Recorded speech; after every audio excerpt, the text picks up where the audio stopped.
Mr. Thad, I'm not sure you're going to appreciate this. Jeffrey's putting a picture of you up on the screen for those watching online. And he says, I'm not sure you're going to appreciate the look on your face, but it is a picture of you on the screen. So, I don't know, you look fine on there. So, hopefully you won't be too embarrassed by the picture.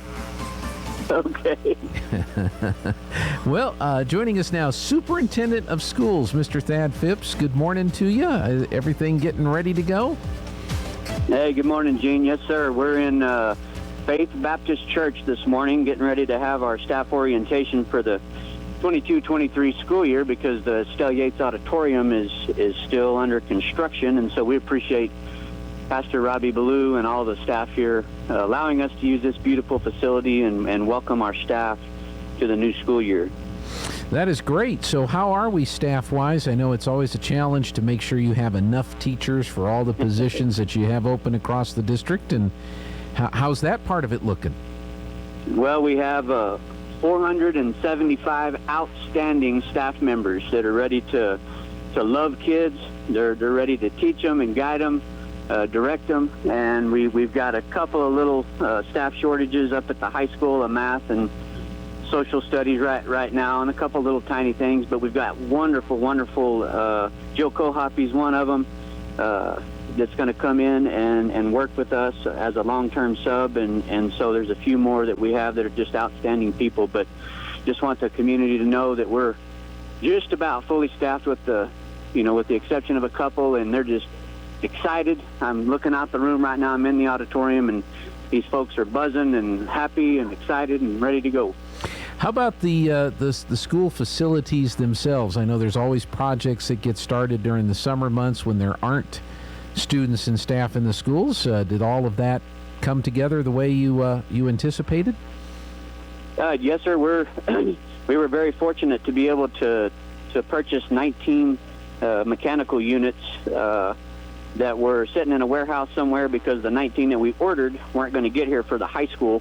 And so I know we talked about that at a school board meeting or two, and so just so the high school parents know, all of their students will have air tomorrow, thanks to roads construction and the folks that are working with all that. And then, of course, the bowl, everybody's really excited about it. The field is complete. It's ready to play. The kids were practicing on it yesterday, both the football players and our Cry to the Pecos Valley Band. Mm-hmm. The Estelle Yates Auditorium's got about 3 months. That one's falling a little behind, Gene, okay. And it's because of some supply shortages and things of that nature. But we were able also to put 2 new floors down, one at Hermosa Gym, one at Roselawn Gym. They're beautiful floors. They're a lot better and softer and safer for our kids. Lots and lots of paint at Bulldog Bowl.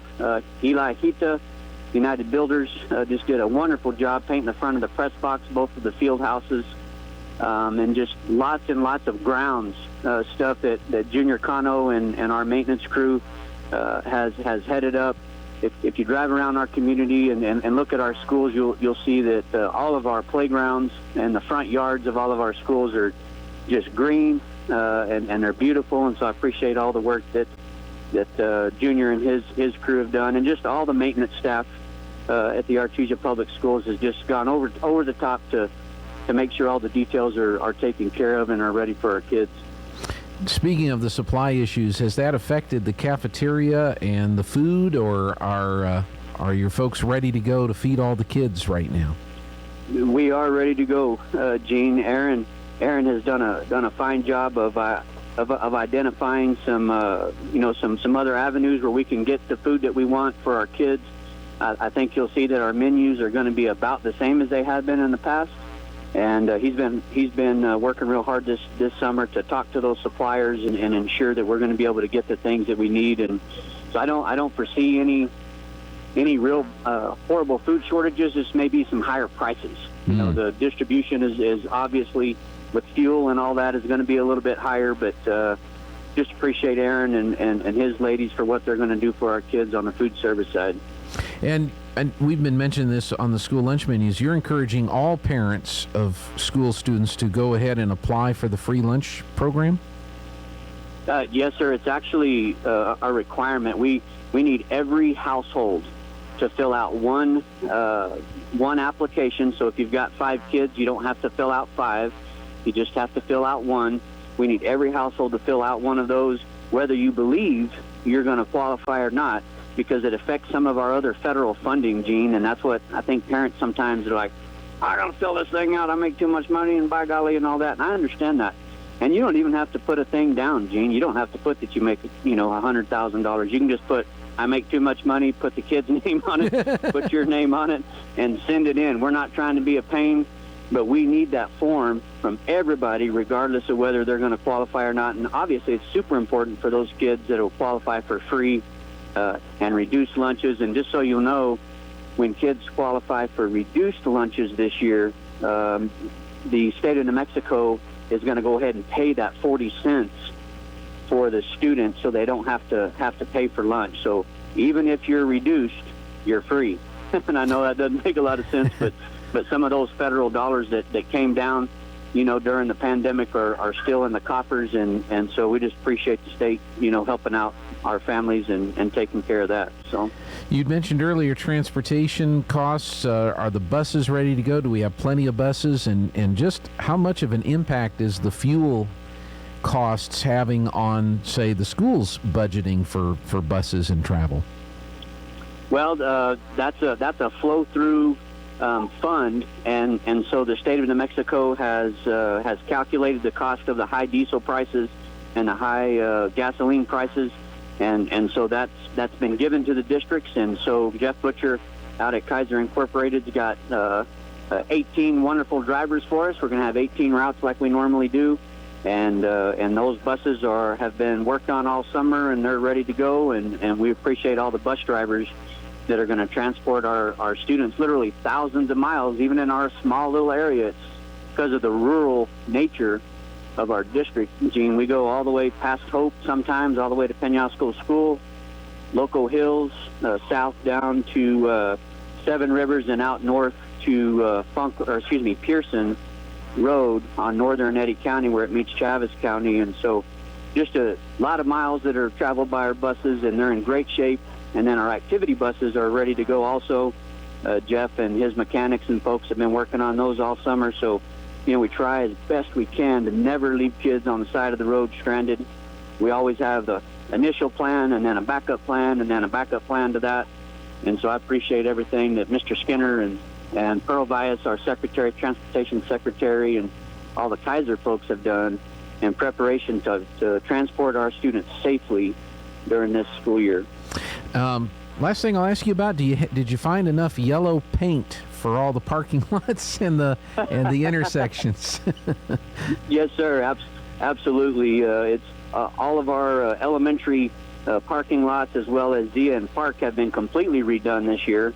We crack-filled, sealed them all, restriped them all, and then of course the city. We appreciate their partnership, because they take care of our crosswalks and all of that sort of thing. And something real exciting I'll say real quick is the seniors at Artesia High School, speaking of paint, have been painting their parking spots across from the Commons area. That's the senior parking lot, in case everybody didn't know.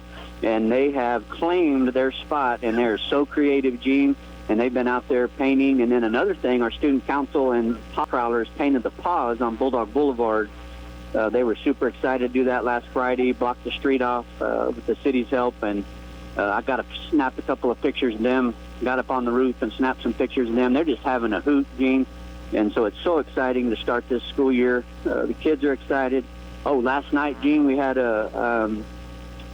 super important. We had our Meet the Teacher from 6 to 7. It's the first time we've done it all at one time. 6 to 7, all 5 elementaries. We had record turnouts, Gene. It was amazing how many parents, grandparents, uncles, and of course our kiddos, their smiles on their faces. They're just so excited to come back to school, and it's going to be a wonderful school year. So we appreciate the parents and all that they're going to do in a partnership with the Artesia schools. We're looking forward to working with each and every one of you with your children and making this the best year possible. Great. Any final thoughts or words that you'd like to pass along? Just thank you, Gene, to this whole community. This is our community effort. Everybody, it takes everybody to to educate our children and to bring them up and do the right thing and teach them integrity and character and all of that. And so we're so blessed to live in a community like Artesia. It's the best one in the nation, in my opinion. And we couldn't do it without you, Gene, and you giving us all the opportunity to showcase our kids at every event and talk to us on the radio and the Artesia Daily Press with Teresa and Brianne, covering our kids all the time. That the way that they do is just so important. And so it's a community effort. It's a community effort. Right. It's not just the teachers. It's not just the administration. It's a we effort, and we appreciate everything that everybody does to raise our children. So.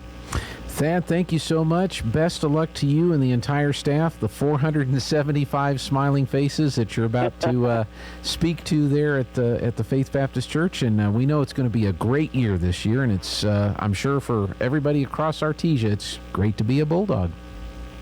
Yes, sir, it sure is. Thank you, Gene. All right, thanks, Thad. We'll talk to you soon. Yes, sir. All right, bye-bye.